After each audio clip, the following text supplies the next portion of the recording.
It's time for DJ Rocky's Secret Files.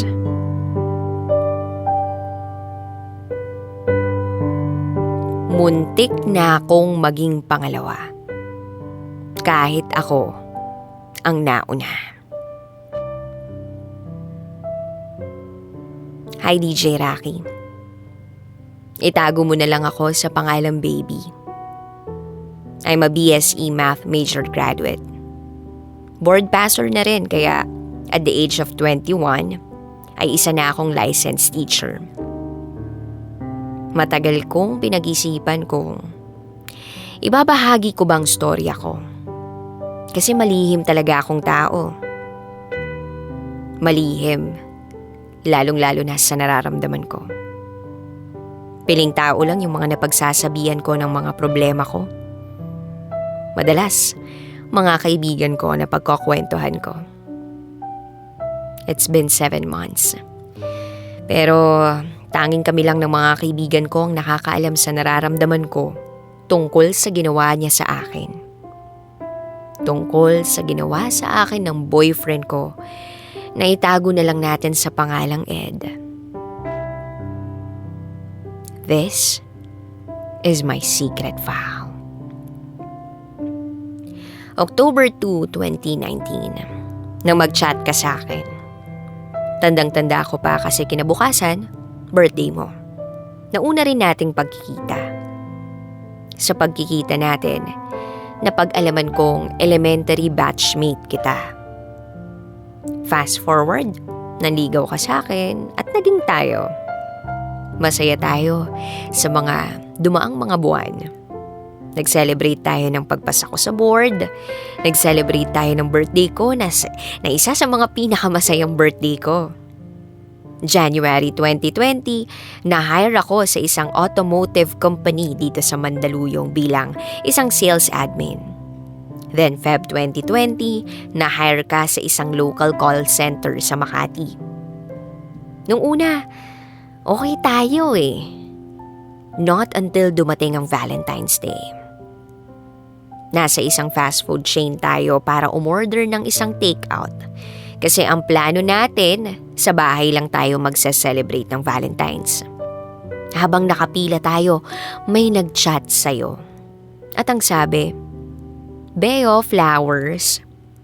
At may sinend din siyang picture niya na hawak niya yung roses. Tinanong kita, ano to? Sino to? At ang sagot mo lang sa akin ay, wala yan, katrabaho ko lang yan. Pagkakasabi mo pa lang na katrabaho mo yun, kinutuban na ako. Katrabaho? Ba't ganyan? May pasend-send pa ng picture niya. Pakialam mo naman sa kanya. Tanong ko pa uli. Pero, kinuha mo lang yung phone mo sa kamay ko. Sabi ko, i-chat mo, bakit siya nagchat ng ganyan sa'yo? At sinat mo nga siya. Ang sabi mo sa kanya, ano yan, baliw ka na. At may emoji ka na naka-ha-ha. Maya-maya pa'y nag-reply na uli siya at sinabing, ha-ha, wala. Oo, baka nababaliw lang ako. Pagkatapos ng reply nung babaeng yon, hinayaan ko na lang. Kasi ayokong masira yung gabi natin at dahil Valentine's Day rin. Pinalampas ko muna. Natapos ang Valentine's Day na okay tayo. Hinayaan ko yung nabasa at nakita ko. Fast forward. Gabi nun. Wala akong ginagawa kaya naisipan kong maghalungkat ng messenger mo. Pag-open ko pa lang ng messenger mo sa phone mo, isang pangalan lang ang nakatawag ng pansin sa mga mata ko. Si Love.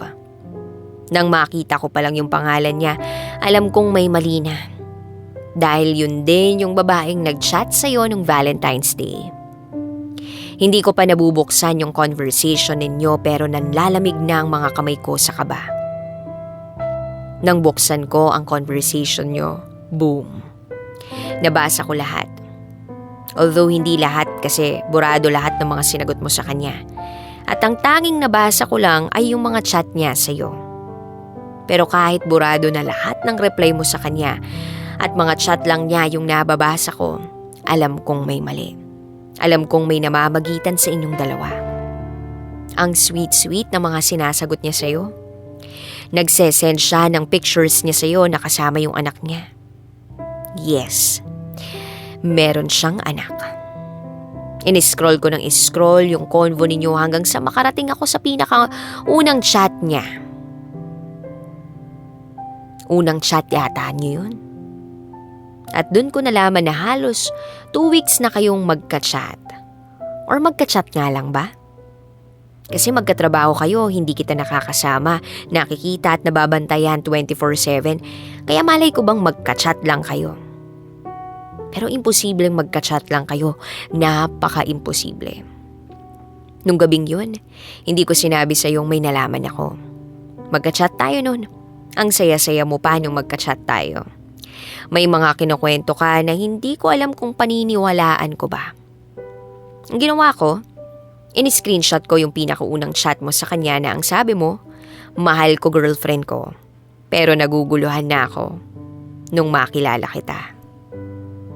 Kinrap ko yung part lang na yun para hindi mo malamang galing sa'yo yung message na yun. Sinend ko sa'yo yung screenshot ko. Sabi ko, Parto, munta nga yung lalaki sa sinabi niyang yan. At ang reply mo lang sa akin ay, saan mo naman nakita yan, Part? At ang sagot ko sa'yo ay sa Facebook ko lang nakita. At ang sagot mo lang sa akin, hayaan mo na yan, Part.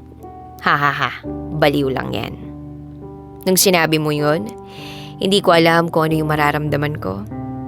Magka-chat lang tayo pero parang harap-harapan mo akong niloloko. Nagsisinungaling ka sa akin. That time gusto ko nang sumabog sa galit. Tinanong uli kita, anong meron sa inyo ni Love? Ang tagal mo mag-reply that time pero ano? Sorry lang yung sinagot mo. That sorry means that you admitted everything. Yes, you are admitting everything. Kahit na wala pa akong pinapaamin sa'yo, pero yung sorry na yon, enough na para maging malinaw lahat sa akin tungkol sa pagchat-chat ninyong dalawa. Tinanong kita, bakit? Paano? Anong meron sa kanya? Maganda ba? Sexy ba? Pero ang tanging sagot mo lang sa mga tanong ko ay sorry. Yun lang ang sagot mo sa lahat ng mga tanong ko. Tanging sorry lang ang naririnig at natatanggap ko sa'yo. Yun lang. Isa, dalawa, tatlong araw kitang hindi kinausap. Sa 3 araw na yun, sorry ka lang ng sorry. Walang araw na hindi ka nag-sorry sa akin. Pero kahit isang beses, wala akong natanggap na kahit anong dahilan kung bakit mo nagawa yun. Pero dahil nga mahal kita, I gave you another chance. Yes, tinanggap ko yung sorry mo. Kahit ang unfair para sa akin, na wala ka man lang binibigay na kahit anong dahilan sa lahat ng mga nangyari. Naging maayos tayo ulit. In fairness. Medyo naging madalas na tayong mag-away kasi nga magkatrabaho kayo ni Love. Lagi natin pinag-aawayan yun. But at the end of the day, nagiging okay pa rin naman tayo. Hindi ko matiis eh. Mahal kita eh. Madalas na tayong nag-aaway. At hindi lang yun dahil kay Love, kundi dahil nawawalan ka na ng oras sa akin. Kung dati, kahit galing ka ng trabaho, susunduin mo ko. Sasabihin mong, hintay mo lang ako dyan, susunduin kita, kakain tayo. But this time, lagi mong kasama ang mga katrabaho mo. Madalas kayong tambay sa bahay ng katrabaho mo. Kapag nagagalit ako, mas nagagalit ka. Pag susunduin mo naman ako, parang hindi kita kasama. Hindi na tayo tulad dati na kahit naglalakad lang tayo, ang saya-saya nating nagkukwentuhan. Nagkukumustahan kung anong nangyari sa atin buong araw. In short, unti-unti ka nang nagbago. Nakikita ko yung pagbabagong yun. Fast forward, one day sabi mo, susunduin mo ko. At nung oras na ng uwian, nag-text ka sa akin. Di na muna kita masusundo. Nagkayayaang maglaro ng basketball, sorry. Daan ka na lang dito sa court. Di na ako nag-reply. Naglakad na lang ako papuntang court. Nang makarating ako ng court, nakita ko kayo nag-warm up pa lang. Di mo ako nakita. Tumayo lang ako sa labasan ng court at inantay kita na makita mo ko. Uy pre, girlfriend mo. Sabi ng isa sa mga kalaro mo. Nang makita mo ko, nilapitan mo ko. Hinalikan mo ko sa noo, pinaupo sa gilid. Nung dumating na yung girlfriend ng isa sa mga kaibigan mo, kalaro mo, katrabaho mo, hinihiram yung phone ng kaibigan mo. Sabi naman ng isa sa mga kalaro mo, wala ka namang makikita dyan eh. Magaling magtago yan. Tinuruan ni Ed yan eh. Nang sabihin ng kaibigan mo yun, lahat ng kalaro mo ay tumingin sa akin at nagtawanan. Natapos yung laro ninyo at dumiretso tayo sa bahay ninyo. Nagbihis ka muna bago ka tumabi sa akin. Nang magkatabi na tayo, sabi ko, peram ng cellphone mo. Sagot mo, bakit? Nagtaka na ako. Wala naman, pairam lang ako. Sagot ko. Ayaw ko nga. Tanging sagot mo. Ilang beses kitang pinilit. Gusto kong hiramin yung phone mo hanggang sa, bakit ba kasi ayaw mong ipahiram sa akin? Tanong ko sa iyo. Kasi nagkaka-chat pa kami. Mabilis niyang sagot.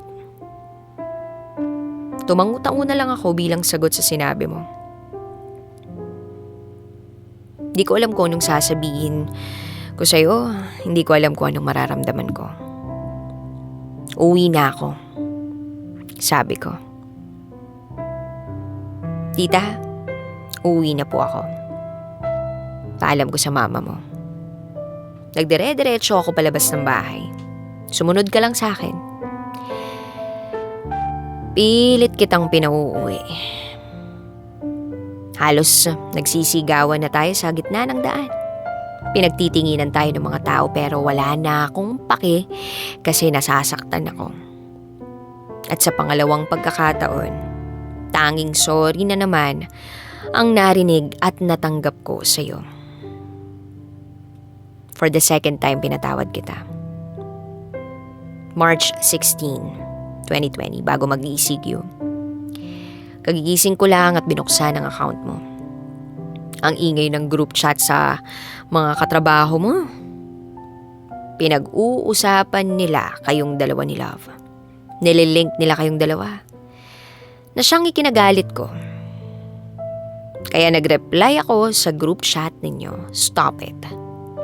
At agad namang nag-reply ang isa sa mga katrabaho mo. Wow, English ha. Hindi ikaw si Ed, no? Yun ang sabi ng kawork mo. Mas bagay sila kaya manahimik ka dyan. Sabi ng isa pang kawork mo. And that line made me so angry. Bumangon ako kahit 7:00 na ng gabi. Malapit na mag-curfew ay pinuntahan kita sa inyo. Nag-trike na ako para mabilis akong makarating sa inyo. At nang makarating ako sa inyo, wala ka. Ang sabi ni tita, nasa likod ka at nakikipag-inuman. Di naman nagtagal, umuwi ka. Kasi nakita mo na pala akong papunta sa inyo. Walang ano-ano, pinakita ko yung conversation dun sa group chat ninyo. Habang binabasa ko yun, kitang-kita ko yung ngiti sa mga labi mo. Tuwang-tuwa ka pa sa mga nababasa mo, samantalang ako galit na. Ang sabi mo lang sa akin, wala lang yan, nagbibiruan lang sila. Wow, nagbibiruan? Halos laitin nila ako tapos wala kang gagawin. Nilayo mo ako sa tapat ng bahay niyo. Halos pasigaw niyang sasabihin, sige sigawan mo ako. Baka nakakalimutan mong mas malakas boses ko sa'yo. Pasigaw kong babala sa'yo. Napakamot ka lang sa ulo at wala nang iba pang sinabi. Magsama kayo ng love mo? Sabi ko sa kanya. Sabi ko sa'yo, bago ko tuluyang talikuran. Nung oras na yun, gusto kong umiyak. Gusto kong sumigaw pero hindi ko magawa. Nag-try ako pa uwi. Kasi 8:00 na. Fast forward, ilang araw tayong hindi nag-usap. Kahit isang message mula sa'yo wala akong natanggap. Simula nung gabing yun. Kaya naisipan kong ako mag-chat sa'yo. Nag-aantay ka na lang ba? Oo, mabilis mong reply. Naghihintay ka na lang na makipaghiwalay ako sa'yo. Reply ko pa. Oo, parang ganun na nga. Yan ang reply mong nagpadurog sa akin. That time gusto kong magwala, gusto kong sumigaw, pero pinigilan ko kasi tulog na yung ibang mga tao sa bahay. Tinanong kita, bakit? Anong kulang? Anong ginawa ko?